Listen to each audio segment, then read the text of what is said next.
వేములవాడ పట్టణంలోని ప్రభుత్వ పాఠశాల 1974-75 బ్యాచ్ విద్యార్థులు ఆర్యవేశ నిత్యానంద మినీ కళ్యాణ మండపంలో ఘనంగా ఆత్మీయ సమ్మేళనం నిర్వహించారు. వివిధ జిల్లాల్లో స్థిరపడ్డ విద్యార్థులు 50 సంవత్సరాలు పూర్తి కావడంతో ఒకే చోట కలుసుకొని బాగోగులు అడిగి తెలుసుకున్నారు.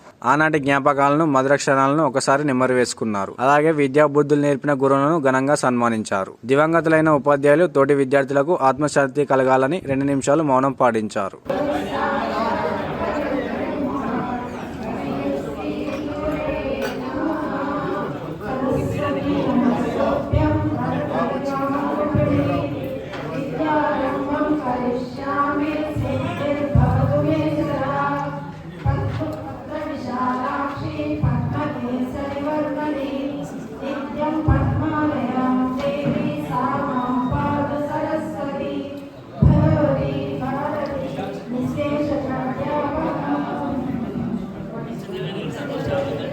ब्रह्मन् विषेदना